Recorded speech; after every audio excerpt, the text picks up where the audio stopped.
Before we get into this week's episode, I want to let any fans of the show, all of you listeners, know if you are in the Vancouver area, I'm going to be coming to Vancouver doing a special stand-up performance this summer on July 19th. So if you're in the Vancouver area, get your tickets right now. July 19th, I will be at Chill X Studios in Vancouver.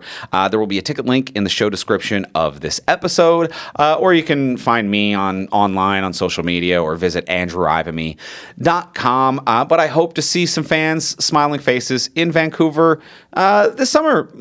Please come. Let's get to the episode. Hello and welcome to Talk from Superheroes. Hey everybody, I'm Andrew Ivamy. And I'm Diana McCullum. And you're listening to Talk from Superheroes, where every week we discuss a piece of heroic television or film. And this week on the podcast, we were talking about, no, you didn't accidentally hit play on last week's episode. We are talking about How to Train Your Dragon 2025. Bracket 2025. Bracket 2025. This is not a gaslighting situation. This is not a deja vu. It's not a glitch in the Matrix. It's not a Groundhog Day type of scenario. Ooh, good one. Where you're just listening to the same podcast every day. But if you want to, you can. I guess you could. But you're not But it's stuck. not that. You're not stuck. You're not stuck. Do not try any of the stuff that Bill Murray tried in that film. Oh my God, no. He ran off a cliff with the groundhog. Oh my God, don't. This is just that was late stage. Late stage. This is just a slightly different movie. Early stages, he just cheated at Jeopardy. Yeah. You can do that. You can do that. You're allowed, you know what? If you can figure out that, you're allowed to do that. There's Jeopardy on Netflix. Yeah. That helps. You're allowed to do that. But we're talking about the 2025 version of How to Train Your Dragon that uses flesh beings in the film. Right. That was the title we came with. Flesh version. Flesh version? Was that what it was? Yeah. It was some variation of it has flesh sacks in it. So this is the one with people. Robots made the first one. Last week we talked about the fully animated version. Go back, check that out if you haven't already. This is the new theatrical version. It just came out as we're covering this. And anytime that we talk about a new movie or show, we always like to give you a spoiler-free review in case you're on the fence about watching it. Not sure if it's worth your time or just want a taste of the episode. So we're going to give you a spoiler-free review. Then, once you hear the theme music, we will enter our spoiler-filled section. So let's start with a spoiler-free review. The simple question, Diana, did you like it? I did like it. I'm going to give it a like. It's such a complicated like, though, because I liked it because it is a shot-for-shot, line-for-line remake of a good movie. It's not very original. They've added 20 to 30 minutes. I actually like all the stuff they added, I will say. I think it fleshes out actually the few problems I had with the original. So I like everything they added. I think that's actually great. And the original movie works. So if you've just watched the cartoon, it's a little boring because we just watched the cartoon version. So I was like, pretty boring. But I'm willing to say that's not the movie's fault. I would recommend not watching the cartoon right before if you're going to see this. I would say in terms of the biggest differences, if it's just the differences or the good or bad, I think the live action, this version, is actually, I enjoyed the action a little bit more than in the cartoon. I think having actual actors flying felt cooler and more interesting, and actual battles were cooler. So that was the better part for me. I think this live action version definitely fails on the comedy. It is nowhere near as funny. It's struggling to be an imitation of the comedy with actors who aren't as funny, and it's not doing as well. And I also didn't really like the Toothless Hiccup relationship as much in this version either. So two things are really lacking that the original had. So the cartoon's still better, but this is absolutely just fine if you just want to see it again with people. There's nothing changed whatsoever. Literally shot-for-shot remake. So I'm going to give it a like to fine. Andrew? How do you feel about How to Train Your Dragon Bracket 2025 Flesh version? I'm about in the same boat as you. It's a like to fine. I think I came to the same conclusions from different places. Oh shit!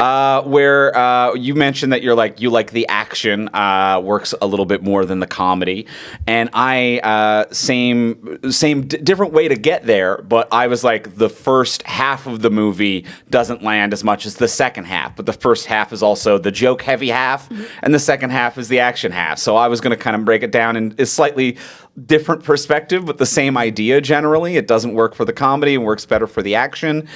It is shot for shot. I would say that this movie is worth seeing if How to Train Your Dragon is your favorite film or a film you nothing.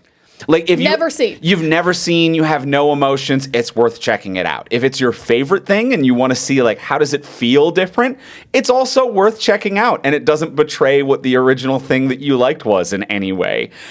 So it's kind of fine and interesting. There are like some things about it where I'm like, it's fun to discuss and think about. Like it almost feels like seeing human actors in this scenario after just having seen it with animated characters, and it's shot for shot exactly the same. It almost feels like someone's just changing the lighting in an art gallery. And I'm like, the same paintings are up, but I do understand that how we perceive them does affect what they have to say. And there's little things like that where I'm like, yeah, putting a human person there does make me feel a little differently about this scene. And there's an interesting artistic value in that, but I don't know if it's worth rushing to the theaters for. I also don't think it's worth rushing to the theaters for. And this is the next thing I'll say is also like, I think I want to have a deeper conversation about it after the spoiler-free review. But Sure. It is very interesting to know, I think, because once I knew this, it actually made me like the movie way more, that it is the same writer and director as the original. Because I think I was going in of like, you're just stealing someone else's work. But I'm like, oh, it's your own work. Stole your own work. Oh, I'm actually way more cool with that. Yeah. Than like when they made like the new Lion King and they were like, oh yeah, we used all the storyboards, but we didn't credit anybody. And like, because it's the same movie again, they did it with the Lion King. But this time I'm like, oh yeah, you do you, man, then. That actually gave me so much more goodwill towards the movie that it was the same writer-director as the animated one. So Yeah. I just wanted to let people know in the spoiler-free review. I like that, and we'll discuss that more as well. I want to will. discuss the director more, the DreamWorks Disney of it all as well a little bit more. And then I think the final thing that I agreed with you as well is that this adds about 20 minutes, and I agree. I think almost all of it works. It's all great additions. I know that a lot of times on this podcast, and we see the comments on Spotify of people being like, why are you so obsessed with movies being shorter? And it's not a race to the finish line. It is about pacing and value, and whether or not something is thoughtful, paced well, and edited strongly. And this is 20 minutes longer, and it's still thoughtful, paced well, and edited strongly. So yeah, it's a little bit longer than the previous version, but I think it works, and I think that pretty much all of that runtime adds value. It definitely added value to me because as the changes were popping up, I was like, these were literally my changes on last week's episode. Right, I understand. So that was very exciting for me. I'm like, I can't say no to this. I don't Who know would? what I'm going to change this week. It's the same movie. We'll see. And can it be spoiled? If you haven't seen the cartoon, I guess. If you have Yes. seen the cartoon, absolutely not. Yeah, it's the same movie again. same So don't movie. worry about it. And if you didn't see the first one, I guess it could kind of be spoiled. It's a kid's movie with a dragon. It is what it says on the tin. Don't worry about it. train it. Yeah, they train it. Don't worry about it too much. It's a kid. Yeah, I think it's a kid's movie is a good answer to can it be spoiled? Yeah. I think it does. The title of the film is also the answer to can it be spoiled. Well, let's get into the spoiler-filled section now. Let's talk more about the 2025 How to Train Your Dragon.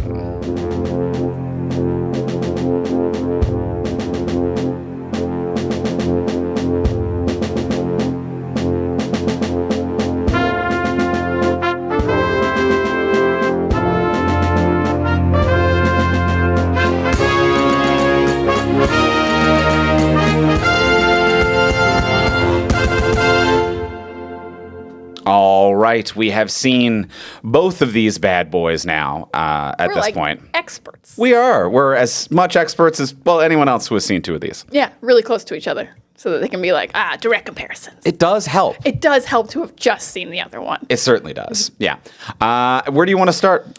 Where do I want to start? Should we talk about just adaptation right off the top? Why About not? Let's get the art of adaptation out of the way, or Okay. the purpose of adaptation, if we can. Something about adaptation, not the John Malkovich movie. Wait, is that him?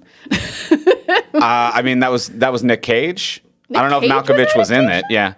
Yeah, I can't remember if Malkovich was in there, but I can remember. Anyway, Yeah. I shouldn't have made this joke. Not remembering who was in the film. You've put me in the deep end. You've put us both in the deep end here. But yeah, it's as I said in the spoiler-free section, it's insane how much more goodwill I was willing to give this when I found out it was the same writer-director, who was just, because you want artists to get credit for their work, you don't want their work to be plagiarized and stolen, and you want them to get paid for their work. And I was like, oh shit, he got paid, and they were like, do it again, don't change a fucking thing, man. And I just think that's interesting. I should say his name, Dean DeBlois. Yeah. is the director-writer. So he did all the original Dragon movies in the animated form as writer and director. So he knows. Yeah, and has been working in different animated films and medium for a while as well, is quite established there. And very interesting is that he also directed Lilo and Stitch, cartoon, but not live action, I guess, because these came out right on top of each other. Oh, very interesting. Very. Now, see, here's where I'm at. I agree. I do give it more goodwill being the same writer and director. You're double dipping, but at least it's going to the same person who's, getting money for the creative works. It's going to the same author of the original book. It's going to the same writer and director. That's wonderful. Where I kind of give this a little bit more leeway than the Disney stuff, personally, is that even outside of the directorial taste, because I think there is room for a new director or artist to come in and give like a new interpretation of a product and a new flavor. And Disney hasn't been doing that really. They've just also been not quite as shot for shot as what this is, but doing the same thing. And I think when you look at, the original Lion King or whatever it is that Disney has remade, the original Little Mermaid, and it's like, you accomplished what you set out to accomplish. I feel like this is what DreamWorks has always wanted to make, and the technology only just caught up. Oh, interesting. Because Disney has always been a company that is like, how do we push the boundaries and the artistic expression of animation? And DreamWorks has always been, we want film stars to be in a magical place. We want face actors to be near a wizard, but we don't have the money to do that with we don't know how to make Mike Myers a Shrek. But if we could, if the technology was there yet, we'd do it. We don't want to be cartoonists. Exactly. Okay. I fully feel like this is exactly like this is DreamWorks as a studio being like, this was the movie we wanted to make 14 years ago. We love this shit. We love actor Gerard Butler we want a face actor near some animated characters. This is our jam. It feels like it fits the identity of the company. Whereas things like the, air quote, live action Lion King or whatever, or Jungle Book or Lilo and Stitch, it feels like them kind of betraying their previous artistic vision, where somehow this kind of feels like it's just them reaching their peak form. I can see what you're saying, especially with the same writer director of being like, you want to try it with people? I always wanted it with people. Yes, of course. That was the original idea. Now, I would slightly disagree. I like your idea that DreamWorks always does want face actors, because you're right, they don't often hire voice actors. They hire face actors to be in their animated movies. I would think they would have hired more famous actors then, if that was truly their goals. Other than Gerard Butler, there's not really anyone in this that's a draw. Well, I feel like it's hard when it's young people, but there's tons of Stranger Kids children out there. Well, I feel like this is, I agree with that. There's a Wednesday, there's tons of shows with kids that are popular. I agree with that. I think this might be just kind of a test of them being like, what if we did the previous one and we got Gerard Butler back and we kind of kept that same vibe? And to be like, going forward, we're going to be doing new IP as DreamWorks, and we're going to be getting as many face actors that are parent age appropriate that will get parents in, and then some unknown kid actors to kind of be the thing as well. So I think that like this is kind of a proof of concept maybe. I would not be surprised if we saw more of these. Not the frame for frame remake, but original IP of like DreamWorks being like, we fucking love this shit. Interesting. Yeah. I that will be interesting to find out, because I don't know if they have anything else in the books. I mean, I guess you got to see if it makes money, if people want it, how it's going to do. Now, I am curious how you feel about kind of just like, do you think this would be artistically awful to make though? Like this movie? Because everyone is doing such an impression of the cartoon. Like no one was given any artistic free reign in any way. Gerard Butler luckily just gets to play himself. So he's kind of the only one who I'm like, he's probably having a great time. But everyone else, like this guy playing Hiccup, Mason Thames, is like doing his best Jay Baruchel. Yes. They all are being told like, you have to stand at this angle, because that was what the cartoon did. There's literally no freedom of expression in making this movie, and that I don't like at all. Yeah. You can kind of feel a lack of looseness in this film. I fully agree with that. And I think where it becomes most apparent is, and it creeps out in a few moments, is Nick Frost, who is, I think, a great comedic performer and a very outgoing comedic person. And I think gets more comedy here than a lot of the other actors. And I see him kind of break through the seams a few different times, but it does feel like a little bit touch of like, don't do too much, Nick. Nick, don't do too much. I'm going to completely disagree because I've never liked Nick Frost. Oh. I don't get the appeal of him. Okay. And he's doing such a lesser performance than Craig Ferguson did. Yes, he is. Yeah, much more muted than what Craig Ferguson did. Then I'm like, but why then? But why? Yeah. Why is it more muted? Yeah. You're the comic relief. And like this kid you've hired isn't Jay Baruchel. He's not a comedian. He's fine enough. I actually don't really like him that much as Hiccup. I don't dislike him, but I don't like him that much. But this is a totally me thing because like, I don't really like any of the Shaun of the Deads and stuff. I've never gotten the appeal of Nick Frost. So the fact that he was here instead of Craig Ferguson, I was like, this is quite upsetting to me. Okay. I don't think Gerard Butler should be the funniest person in the movie, but he absolutely is. He's still the best. This is still the best work he's ever done. This is still the best work. Like before we get on the Gerard Butler to wrap up the Nick Frost thing, I agree. I don't know why it's more muted. It does feel like it's like, Nick, you gotta give these kids a chance to keep up. Because when it is Craig Ferguson doing the voice in the original, and he's probably recording alone, if not, he is in a studio with adult improvisational actor Jay Baruchel. And it's like, let's go off. And he's like, we're going big, laddie! And it's like, awesome. I've got a hook for a hand! He's going huge. And I do think that someone had to be like, Nick, these kids are shitting bricks. You've got to just kind of like stay in your blocking.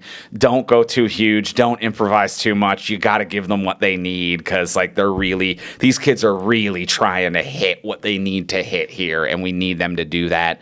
So I don't know if it leaves you with as much room. I agree it might not be the right choice, but I don't think he was given as much room. See, I'm gonna push back against that as well, just because like thinking back, I think most of his scenes are with Gerard Butler or him just yelling stuff from the sidelines during the dragon training. Which isn't so much an interactive scene with these children. The children can still do whatever they want while he's yelling, duck, or get in the blind spot, or whatever he's supposed to be yelling. But most of his scenes are with Gerard Butler. Fair enough. Who is really holding his own, as we've already reined back. Okay, but let's just go for it now. Let's just go. I wanted to just wrap up my last little thought on Nick Frost. Yeah, Gerard Butler, I'm so glad. I was nervous because when we gave him so much love last week to be like, love and respect, and this was our clip online, and be like, we like Gerard Butler in his good stuff, in his campier stuff, even when he's bad, he's fun. We enjoy the career of Gerard Butler. The animated film, we talked about it last week, we're like, this might be his best work ever. And this week, I'm like, this still might be his best work ever. It's amazing. It's amazing. To be the only, in a movie of face actors, to be the only face actor they brought back with good reason. He's physically this man. He's acting-wise this man, stoic, the chief of the Vikings. He's hitting the anger. He's hitting the drama. He's hitting the fatherliness. He's hitting the comedy. He's the funniest thing in this movie. He does a quick dab. Yeah. At one point, he did a quick dab when he thought Hiccup was going to be the champion of the Slayer. It was kind of like a Zeus flex. It was more of like a point, like a little half. We're cool. And he rocked it. Very dad dab. Yeah. Because he's a father. Yes. So it couldn't be too cool. But he did a dab. That scene where he's like telling Hiccup he's proud of him and he actually knocks over the kid. So funny. Scooch, when he comes back and he's excited to talk to him and just scooching his chair a little bit closer. Because on top of the vocal talent that he portrayed in the animated version, I think that this is also a huge strength of Gerard Butler in this movie, is that he is, I think, the only actor who actually uses his full body to embody what the animators gave his original character. Ooh, because Mason Thames, who plays Hiccup, is doing his best Jay Baruchel Baruchel impression. Yes, he is. But he is not doing his best impression of what the animators brought to Hiccup. He really focused on the voice and the intonation and the kind of heart and tonality, and I think does a very good job of matching that, but does not match what the animators gave the body and the movement and the shrug, and there's a lot of neck. He just kind of... There's a lot of neck. There's a lot of, like you gestured to all of me. There's a lot of, like, slithery... There's a lot of flailing. And he's not matching that, but he's matching voice booth Jay Baruchel. Yeah, he's moving like he's on a green screen, and they're like, don't block that. And don't do this. Like, yeah, there's very limited movement, but not Gerard Butler. Gerard Butler has embodied what the cartoon character animated version of his character was. Yeah, it's flawless. It's so funny when a franchise is like almost totally rebooted, but they're like, but the person who nailed it gets to stay. I'm thinking like Matt Ryan as Constantine. Oh, sure. I guess Wesley Snipes will always be Blade. Yeah. Your Kelsey Grammer as Beast. Oh, great one. Yeah. Great pull. Yeah, it's always very interesting when like they're like, yeah, we recast everyone. Well, except that guy. Except that guy. He's We did the get that character. right. We did get that right. He's the character. So yeah, I loved seeing just him brought back. Because like the other face actors, except for Jay Baruchel, because he's aged out, could probably all be here. I don't know what Craig Ferguson's doing. I mean, maybe these days. not all the kids. No. Like, all the kids were like Jonah Hill. I could see Jonah Hill in some makeup pulling this off. I could see it being funny, too. McLovin? Yeah. You know what? Why not? Put him in there. I think he's as young as... I don't think Julian Dennison's that young anymore, who plays Fish Legs. Yeah, you know He's what? from, like, Deadpool 2. Yeah. I mean, he has had a hell of a career for his age. I will say that. I'm real happy for this kid. He's very good. He's 22. Oh, is he 22? I thought he'd been older. According to the internet, he's 22. As to how accurate that might be, who the hell knows? But yeah, just a hell of a career. And just because we're on the kids, I actually will another shout out to Gabriel Howell, who's Snotlout, who didn't have a big role, but like also nailed the comedy. He got it. Very Flash Thompson from the new Spider-Man. I was about to say the exact same thing. I thought it was the same actor. Yes. I was like, oh shit, they got the Flash Thompson kid. The exact same energy. It felt like the audition was Flash Thompson from the new Spider-Man energy. That was clear. That was the reference that the audition probably gave to be like something along the lines of this, and he just came in and was like, I'll just give you that. I have that wrapped up in a goddamn bow. You can eat it for lunch. Here it is. Because yeah, that's one of the small changes they made is this character got fleshed out a bit. He doesn't have a dad in the cartoon. He's just into Astrid. Is kind of his whole character in the original cartoon. So he got fleshed out a little, and I'm glad they found a kid who can like do some goddamn comedy. Do some cool stuff. He nailed this. Yeah. His dad's Peter Serafinowicz, who's just popping in for a touch. Yeah, what are you doing here, Peter Serafinowicz? I don't know what his deal. I don't know what he's doing. Do you like the franchise? I don't know. I He wouldn't had like no lines. Yeah, like, I'm like, three lines? does he have a producer credit? I know he's also one of these like quiet. I'm an actor who also produces some things, but Maybe. He's also friends with Nick Frost. oh yeah, maybe it's that. Unless he was like, I'll hang out with like Nick I'll and hang make a out dragon or whatever. movie. We're happy to have him. I love Peter Serafinowicz. I'm just confused because he normally has some bigger roles. Although he likes a small role. He'll do a Parks and Rec. He'll do a couple lines. And when he dies in Guardians. Oh yeah. Look out. He rules. Yeah, he rules. He's great in the first Guardians. But yeah, so to go back to like some of the differences in performance as well, we're giving a lot of love to Gerard Butler.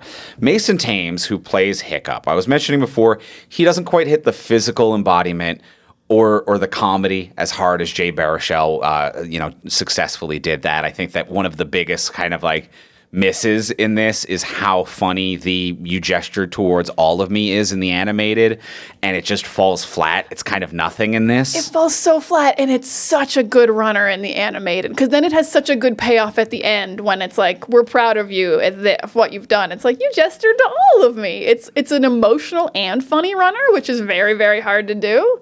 And yeah, I agree here in the live action version. It's like, oh, it's so flat. Falls very flat. Because he's not doing anything when he says it. You gestured to all of me. And he just says it. He just says it. He just says it. He looks like he's in a vocal booth. He really is just matching Jay Baruchel. Maybe he watched Jay Baruchel do it in a vocal booth. Yeah. He didn't move. He didn't move one bit.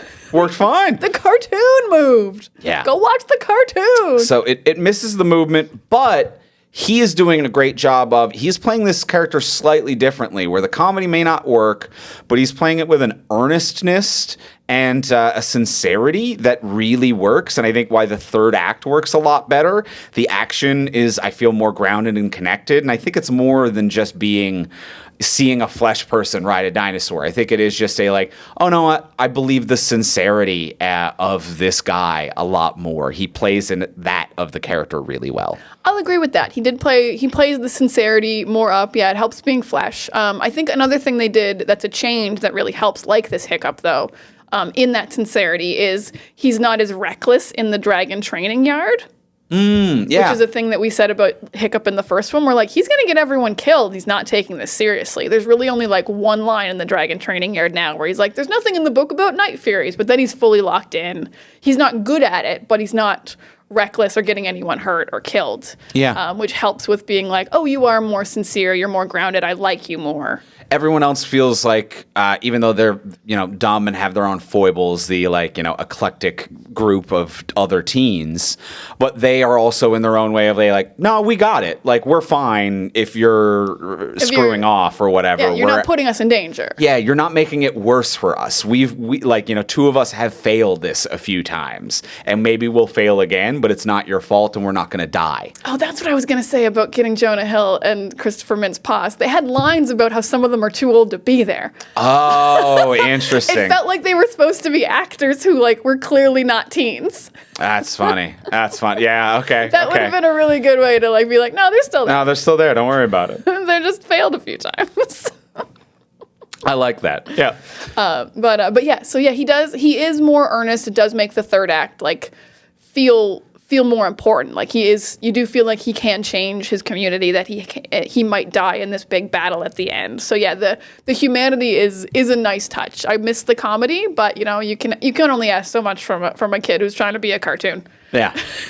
who's on a I think a decent and a decent combination of practical sets and stuff like that too, but is spending a fair portion of the movie playing off of an imaginary dragon, which who knows what they gave him to work with on set. If it's your dumb Twilight thing where it's just an actor in a suit that you need to pet and hang out with, or I'm picturing they just held a tablet in front of him that was playing the cartoon. Pretend you see this. That's what it's going to look like. It's going to look exactly like this. Respond. Respond. I'm picturing Twilight, like that dumb behind the scenes of Twilight. Where is it? Taylor Lautner? It is Taylor Lautner. Lautner being a werewolf or whatever, but it just looks. I'm imagining it's still Taylor Lautner as Hiccup, just on the set of this movie. And just this kid petting adult man, Taylor Lautner. And Taylor Lautner just being like, "It's a living. This is the only work I get now. My wife is also named Taylor Lautner, and it's weird." Oh yeah, that is weird. But it's him and Andy Serkis. They're the animals in the world. They're the animals. Taylor Lautner and Andy. Everyone says it. We're all talking. We're all talking about it. But Toothless. Shall we talk about Toothless a little bit? We shall talk about Toothless. I didn't connect as much to this Toothless. Didn't hit as hard. Is it because he doesn't feel real? He still looks very animated, whereas the other dragons, some of them look more real. Some of them, the silly ones, don't. But the one that's fully fire, looks like a Game of Thrones dragon. Whereas Toothless still has these giant cat eyes and is just a little bit soft around the edges. I think purposefully to make him look like the cartoon version. But I just didn't feel like he was real. I actually feel like it needed to be more cartoonish. Was my take. I was in the complete opposite direction. I was like, this guy is just talking to an animated dragon. Because I think if it was too real, it starts becoming a little bit Game of Thrones kind of a thing. Where I felt for those dragons. Or you know what? That is fair. But I think that there were a few animalistic moments that were weirdly cut as much as this is shot for shot. A few just a little shakes, head turns. The moment where Hiccup gives Toothless a fish and then Toothless spits a bit back out for him to eat. I feel like that's played on longer in the animated one than it is in this, and that's a huge part of their friendship development of I'm a dragon who's trying to emulate your smile. And in this one it's just and cut to the dragon. He's trying to emulate a smile. Back to the kid, back to the kid. It felt very back to the kid, back to the kid. It felt very, I don't know if it was a budget saving thing or we can't animate that much, or if it's just we want this kid to be the star of the movie Because in the animated film, it very much felt like it was an equal billing story in many ways between Hiccup and Toothless. And in this one, it felt like a Hiccup movie that Toothless had 3 scenes in. So it actually felt like we lost time. And even when they were on screen together, it wasn't in a wide shot where they were doing physical comedy, and Toothless didn't get quite as much screen time, it felt like. I can get behind that, yeah, because I actually think the fish scene though was long. I agree the smiling wasn't, but the fish scene wasn't as long. But you're right, he's not as animated, and it felt longer because Mason Thames is a regular guy, so he can't do a big swallow where you see a neck bulge out when you swallow some fish like you can in a cartoon. And yeah, Toothless wasn't as bigly animated because in the cartoon his eyes are just like, eat the fish, like he's huge moments. And you're right, he doesn't have shakes, he doesn't have as much maybe the addition of like extra human scenes really took away from feeling like this was a double bill. I think that is a tough double-edged sword, because I do like the extra human scenes of fleshing out Astrid and the teen misfits in the class a little bit better. I do like that. But it definitely does cut into the emotional core of Toothless and Hiccup, because it kind of cuts out or distracts from a more Toothless time. Yeah, and some of the scenes I actually think you're right that are a little shorter. Like I think deciding to cut the rope instead of killing Toothless was a little bit shorter, which is such an important moment of like the tension builds of what's he gonna do. And so these long moments with Toothless are kind of just like, maybe they felt like it was dead air in a live action version. They were like, this isn't anything. We got to move. We got to go. Yeah. Because there's no dialogue when you're actually filming it. Yeah, there's no dialogue, and if you don't get to animate every frame into this like perfect moment, then it doesn't quite work. And yeah, that was something like in the animated version. I'm glad that you brought up the cutting of the ropes thing, because that is one that had more in the animated version of like Toothless like looking up like no, and then fearful, and then closing its eyes and like accepting it, and then like opening one eye to be like, what's happening now? And there's a real playful back and forth. Whereas this was just a like, well, what's the point of this scene? The point is he's going to kill him. He doesn't kill him. He cuts the rope. Let's move on. And it didn't sit in it quite as long. Yeah, to the point where like Hiccup has this really important speech at the end where he's like, I couldn't kill him because I saw that he was terrified like me and we were the same. And I was like, I didn't feel like you had that moment. Yeah, I didn't feel the moment like of connection. cartoon Hiccup did. Yeah. I didn't feel like live action Hiccup had that moment. I think you're just lying. Yeah. Yep. Or you wish you did, obviously. Yeah. Story-wise, you need me to believe you did, but I don't feel it. But yeah, I didn't quite feel it. So that's a tough one. Yeah, that's a real, and like, it's weird to say that when I also think the flying scenes rule in this. Yes. Because having live actors actually, like, they're not actually like Spider-Man flying, like, but it feels that way. It's like when you watch a Spider-Man movie, you're like, oh, I'm falling between the buildings. It's much more exciting than a cartoon.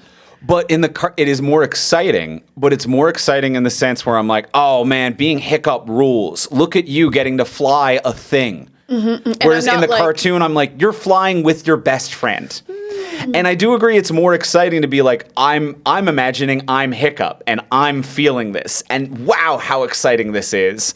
But it would be no different than if he was on a fighter jet. You know, like it's just you're on a thing and you're on a roller coaster. And that's inherently fun to kind of look at and watch. But the animated one was two best friends going for a ride together. Yeah, figuring out how to fly together. Yeah. This one, it didn't feel as much of like, we're in it together. No. Even though they had like pretty much all the same scenes. They had the scene that I love, which is when they're like tied to the ground so they can practice and they don't fly away. God, I think that's so funny and cute. That's cute, yeah. It works in both. It works better in animated, but I'm glad flying him like a kite, yeah. Yeah, he just like puts his arms out and goes. Trying to explain these physics things to a fucking dragon.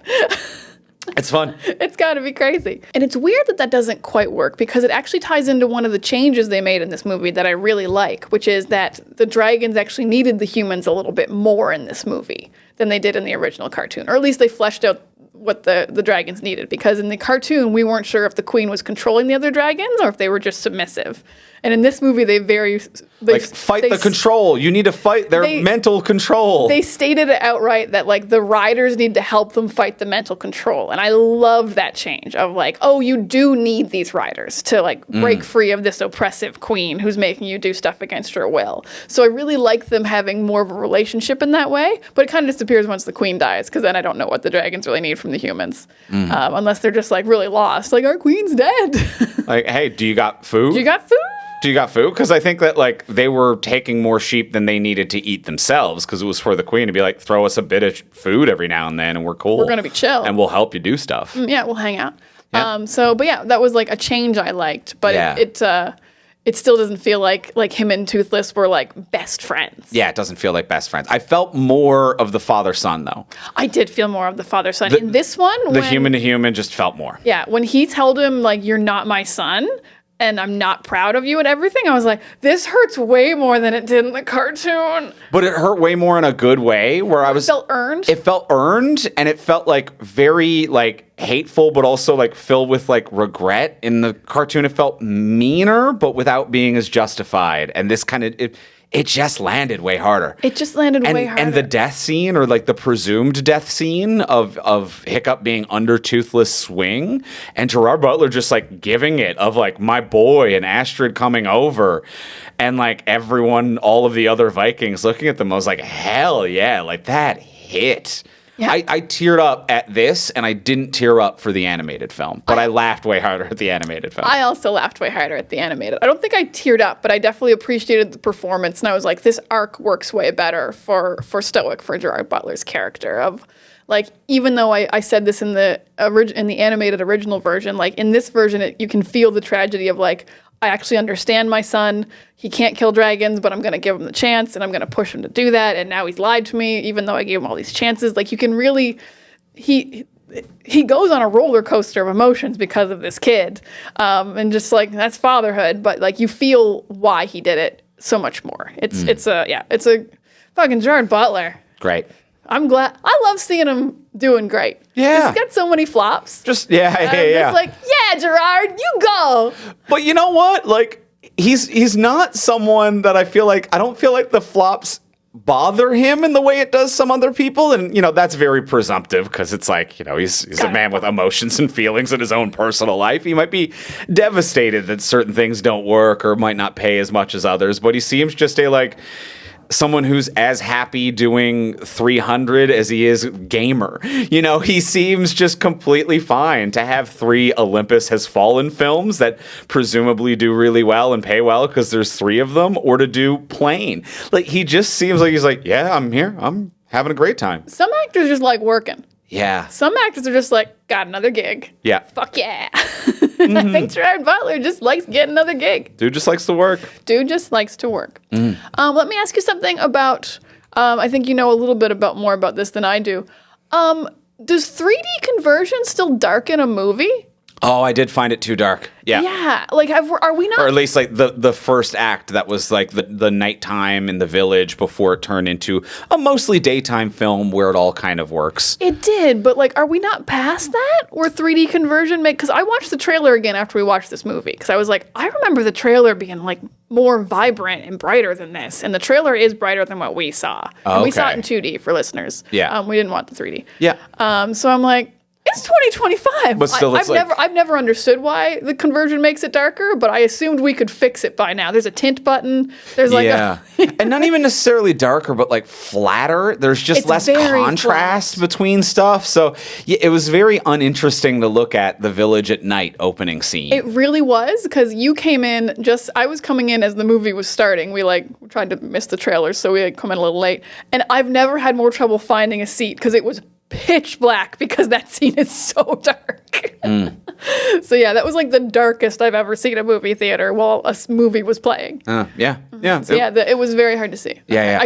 I couldn't tell if that was just my eyes adjusting because we came in from the outside and the movie had just started, but it did all seem very flat. Yeah. Okay. Yeah, so I think, the color was flat. I don't know if that's 3D conversion. It's so hard to know nowadays, too, because, it could be the theater. It could be that projector as well. Theaters aren't calibrating their goddamn projectors properly. Like, one of the main theaters we go to, which is, a big chain one, for, 2 years had a ceiling that was just dripping onto the screen and shit. They just had a bucket catching it. And it's this was a $30 ticket. What the fuck? So, I don't know. Theaters have given up. as well, and the art of calibrating projectors is bullshit. Yeah, so. directors have to tell you, like, when there's like 90 millimeter versions of like, please go to this specific screening because I checked the projector myself. Sure, yeah. Yeah, like Ryan Coogler's like, these are the only 5 viewings that I can support. Bless you, Coogler. Yeah, but yeah, and with regular stuff, who knows? But it could also be 3D conversion. It could just be kind of flat and bland, dark color. This is the first movie I've seen in a bit that was like heavily pushed as 3D. I think the original was too, maybe, but. Yeah, this one had like way more 3D. The original very much was. The original, I remember, like 3D was on all the posters to the point where I thought it was the third movie of 2 movies that because it kept being like How to Train Your Dragon 3D.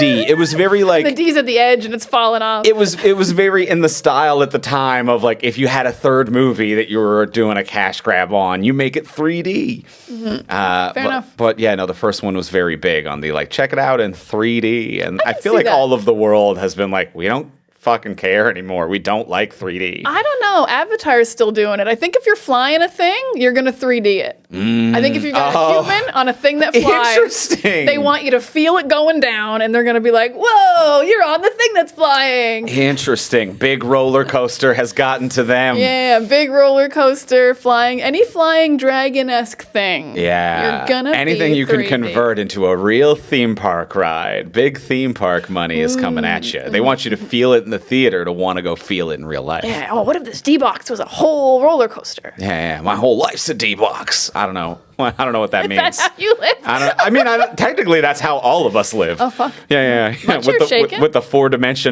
dimension of movement. That's nice for us. So we're all living in a D-box when you think about it. Oh, it's weird to say. It doesn't sound like a good thing to say. No, it sucks. Yeah, it sucks to say. It's stupid. The theaters do it. Here's your D-box. Yeah, what's the D even stand for? An extra dimension? It's dimension. A dimension? It's a dimension. I've never questioned it. I think it's supposed to be a 4D box, and we should put the 4 on. I think it is a branding. I think American listeners listening to this may not call it that. Cineplex, I know, at least in Canada, calls it D-box. But yeah, your chair is moving. Cool. That Yay. moves when a kid kicks it too. I don't like that. Mm-hmm. A few of the changes that are very, very good. We talked about the dragons are being controlled. I like that. Astrid gets really fleshed out. I was going to ask you what you thought about Astrid. I loved pretty much everything about Astrid. Her bangs, non-existent. Loved that about Astrid. I think Nico Parker did a great job. I agree. Her or her stunt double or both of them had really nice, fluid movements in the dragon den. I liked just watching her move. Yeah. I think we said a lot of people were really stiff, but Astrid's kind of supposed to be stiff because she's a warrior, but she's also really fluid when she's fighting. I thought it was great. Yeah. And I loved all of her extra scenes. Well, I think that was a combination of to match it to the cartoon. In the cartoon, in the animated version, she is, I agree, she's kind of stiff, stoic, I stand, I yell, I'm here, and then occasionally is very fluid. And then I think there are some scenes in this that it really just goes from the live person into a CGI person, in which case the same animators, maybe not personally, but the same animation team are just yeah, we're going to animate it just like we did Astrid in the previous one. And it has that same fluidity and silhouette, and they really nail it. So it works for this character, this kind of blend between CGI backflips and then a real actor who's kind of planted in the ground, but she should feel planted. Yeah, they did a really seamless job. I think a shot that I really loved is it's at the very end. Toothless just caught Astrid, and he's dropping her on the ground, and she drops into a roll, and then she starts running, and then she slows down and stops herself. And I have no idea where the CG started and she began, but it was smooth, and it made the character look really good. It did look good. And I really like the addition of there's a couple lines in this about how even though Hiccup trained the dragons, Astrid's the leader, and I was like, she should be. Yeah. She is a leader, and Yeah. I like these additional, like, she's fleshed out a little bit more. She's got more personality. She's more than just someone who's just there to give him a smooch at the end. I was like, Astrid's a badass in this. The moment she had that I really liked is when she was like, your big house for the chief, that's going to be my house someday because I'm going to be the chief of the village. And Hiccup just being like, that'd be great. That'd be great for both of us, actually. He doesn't want to be like the chief. he's not like, stay away from my home. Like he's like, yeah, I'll move. I can be out by end of week. What do you need?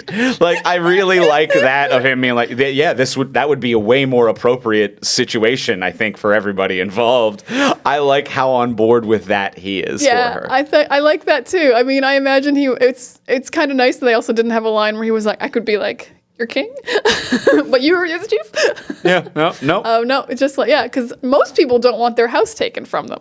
Yeah, but I assume, but he's like, no, I'll go live out in the woods with the dragons. Me I and don't care. Toothless, we're gonna be great. We're gonna have. He tried to leave several times. Yeah, so him and Astrid work, and because of that as well, like the romance works a little bit better than it did in the animated, which felt very forced in the animated. And here it's still a little bit, but it feels a little bit more sincere. It feels a little bit more sincere. Yeah, I think experiencing a real person riding a dragon with you is more character development than a cartoon doing it. Of like, yeah, I think if I rode a dragon with someone, it would be very Aladdin magic carpet ride. We're in love at the end now.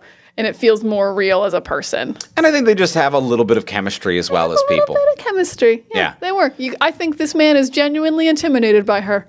Yeah. Yeah. Yeah, because in a cool way. In a cool way. Yeah. Romantic chemistry is one of those things that, like, it's so difficult to do in animation. I mean, everything is. Animators out there are absolute fucking wizards to make eating look normal, for like, it's all difficult, but there is just some kind of like unknown pheromone in the air that you could just like tell when two people have chemistry or not.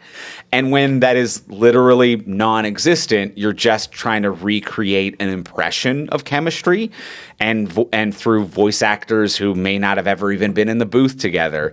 But these two have, like, there's a slight spark there, and I think that does carry over. Yeah, it's cute. She has like less anger towards him than animated Astrid. I think animated Astrid was so mad that I never thought she would like him enough to be his girlfriend. Yeah. Whereas this Astrid was just like a little bit frustrated to a point that was believable. Well, what I liked is that this Astrid, and I think even all of the other people, were more mad at the system than him. Where Astrid was just like, you're here because your dad's the chief. Must be nice, huh? Whereas the animated one was very much like, you're dumb and going to get us all killed. Whereas this one, it felt like everyone was like, go back to the blacksmith. You're actually pretty good back there. We like you sharpening swords. You do have value in this society, and we're not trying to degrade you to nothing, but you're mainly here because your dad's the chief, and there's another thing that you're good at and could be doing.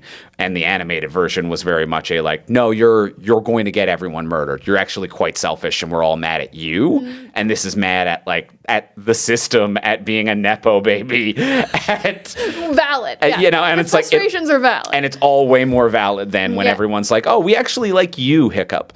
Yeah, it makes everyone more likable. All these small changes, and these are pretty small changes that have just done a lot to like just change slightly.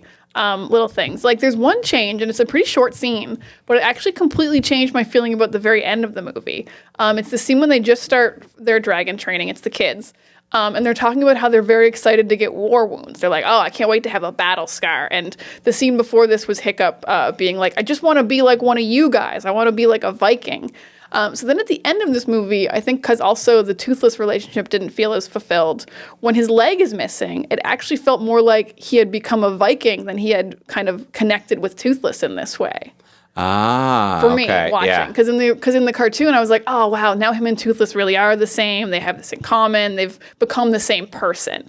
But in this one, when he got out of bed and his leg was missing, I was like, oh, you've become a Viking. Oh, interesting. You got your battle wounds. They've accepted you, and you are one of them now, which is what you wanted at the beginning. It really does. But you did it on your own terms at the same time. You did it on your own terms, and it still works thematically, but it does feel like this movie just is that like 10% more about being a Viking and not about his relationship with Toothless. Huh, yeah. But that extra scene made it like work thematically. It adds value to that side of the story while detracting from Toothless as well. Yeah, double-edged sword. It really kind of cuts both ways there. Yeah, it is a double-edged sword because it's a cute bonding moment of all of them being excited to get scars and go into battle, and then it really does highlight later when his leg's gone. He's like, oh, you're a Viking now. Yeah. You've gone to battle. And I think, it shows as well, like, this is an acceptable part of their, like, world, and it's a very just kind of a nice, like, yeah, you're like, we don't think anything of it kind of a thing as well. They highlighted that multiple characters were missing limbs. Yeah. Not just Nick Frost's character this time around. Yeah. So, yeah, I agree. It added a little bit of juice to that while taking it away from other places. And then there was one more additional scene that was, I actually think they did a good job, but I don't know if they needed this. And it was a scene where they're deciding if they're going to go to the nest. It's early. And then they have a quick discussion explaining why there are non-white Vikings. And I don't know if we needed to explain why not all the Vikings were white, because we just don't do that anymore. Yeah, that one was weird. But I will give them this much credit. In a world-building way, it was a good rallying cry of, we've come from all edges of the globe to fight these dragons. I loved the premise. As a world-building thing, I love the premise. To be like, we're not actually a Viking village. We are a village of all of the people from across the globe who were the best at killing dragons, and we've all come here together as close to the dragon nest as we've all managed to survive. I'm like, that is fucking cool. That is super cool. That might not be the world you've actually created here, but the idea of that is cool. That rips ass. That is so cool. And then the execution of that scene as it goes on gets clunkier and weirder of having stoic Gerard Butler's character go around and be like, and that's why all of us are here. People like you from the Far East. You've got an interesting story, I bet. We might hear it someday. You don't get to talk right now. And then there's you from the other region where there's more sun and you've got a real interesting type of look about you, but we're not going to get into you right now. And I'm like, it's gotten, with every sentence, this is getting worse and more uncomfortable. With every sentence, this is getting worse. Every sentence made it so much worse. If the line just was, we've come from all edges of the globe, and they do a pan around, you're like, oh yeah, not just white Vikings. I guess you have come from all edges of the globe. Great. We've explained it. But yes, as they're coming up with fictional names for Africa, you can't do that. These people aren't from Wakanda, okay? We're not doing this. Yep. So they took it a step too far, but they almost nailed it. They almost nailed it. They were so fucking close. Every change was so good, except for those 4 extra lines they did to specifically point at non-white characters and say why they were here. Yeah. You never want to point at a character and go, you're not white. But it's okay that you're here. And then the camera cuts and they don't get to deliver a line. No lines! I think there might have been one, but it's like very minimal, not fleshed out characters. Yeah, we didn't see most of them again. Yeah, that was a rough one. That was a rough one. So maybe we could have lost 30 seconds we could have lost the additional new movie. Yeah, that could have reworked some of those lines a little bit. That was an awkward one. Yeah, that was one of my pretty much last points. My other, just quick last thing is I hated Hiccup's straight ironed hair. I thought it looked really stupid. Oh, interesting. Yeah, it's so clearly straight ironed, that flat to match the cartoon. And I was like, you could just blow dry it. You don't have to do it this hard. Some people want to look like the cartoon, you know? I mean, they all did. But he looked like the cartoon in a way that I'm like, we didn't have flat irons. You don't know what his mom looked like. The hair doesn't do that, babe. She might have. She might have. I hear she's Kate Blanchett in the sequel. Oh, his mom's alive. Oh, that's a spoiler. Oh, okay. There's a sequel. I don't know that. And his mom's there. Sorry. Okay. And it's voiced by Kate Blanchett in the yeah. sequel? I never saw the sequel. Okay. Yeah, neither did I. Oh, I wonder if they have live action Kate Blanchett money.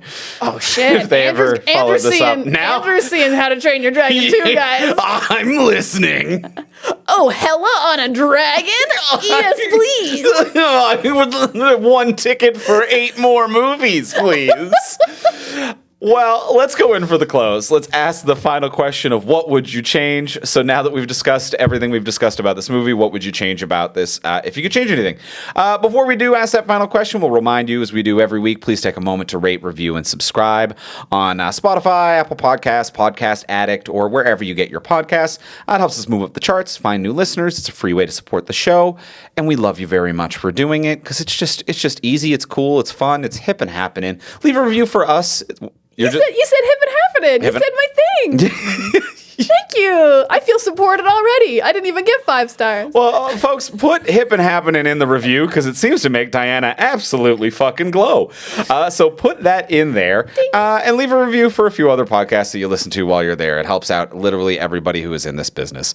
And if you want to support the show monetarily, you can do that over on our Patreon page where you can get cool exclusives by subscribing at different levels. You can get our webcomic early. You can get these episodes early and ad-free, so you could have been listening to this on a Thursday night, which is great for new movies like this if you're trying to figure out if you want to see it before the on the opening weekend. We know you guys are checking out the spoiler-free reviews. We see and know that you like them and do them. And as well, you can get a bonus episode of this podcast every single month. This month we covered Predator: Killer of Killers, the animated Predator film, and that was a very fun episode, a very interesting Predator talk. Very interesting Predator talk. And you also get immediate access to the back catalog of all of our old exclusive episodes as soon as you sign up. So there is so much more talk from superheroes of movies and TV shows we don't cover on the regular podcast, all ad-free. It's very fun to listen on Patreon. And you can always cancel or change your level at any given time. So maybe you're having a fun summer. Maybe you're going on some road trips and you're like, I'd like to cruise and listen into some back catalog.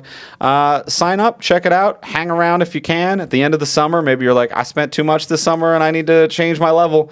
You go ahead and do that too. There's no stress. Take care of yourself. But if you got a little to kick our way, check it out over at patreon.com/fromsuperheroes. That is patreon.com/fromsuperheroes. And now let's ask the final question.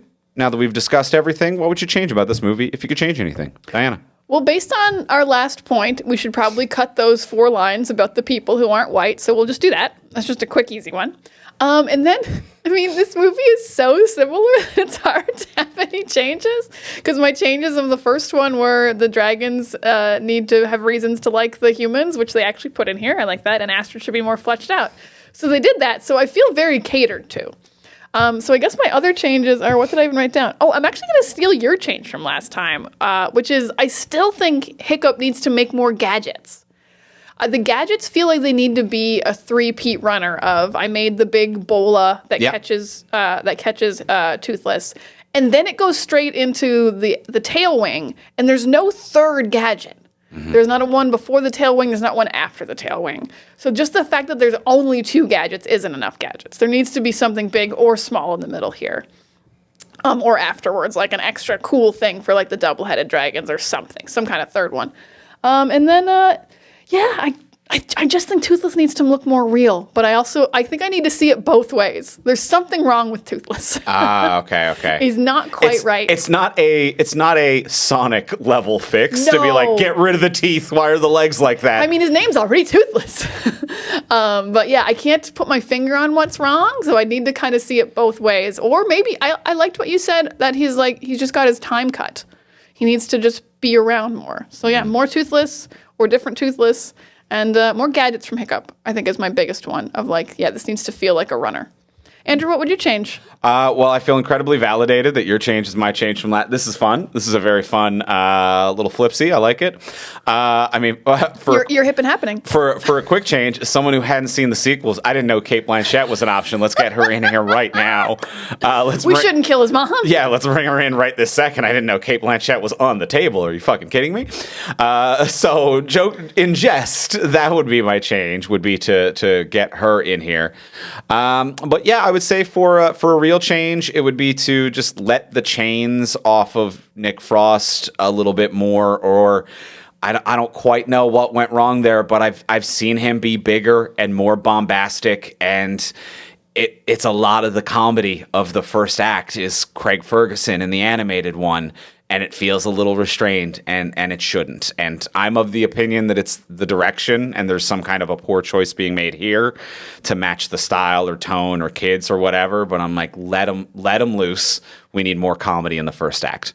Or at least, like, if you acknowledge that it's like this kid can't carry the comedy the way Jay Baruchel did, but he has heart and sincerity, you need to have someone else pick it up. Someone else. There needs to be comedy somewhere. If it's not Frost, someone else got to pick it up. Yeah. Yeah, like more of these kids should have been. Actually, two of the kids were very funny. The twins weren't very funny. No, the twins didn't land for me. The twins didn't land, but the other two were like proper comedians. Yes, yeah. And I don't know, experiment around, play with it as much as I think Astrid works as a very much like plant my feet and work kind of a character. Maybe she becomes funnier. I'm like, someone needs to compensate for losing it a little bit from Hiccup.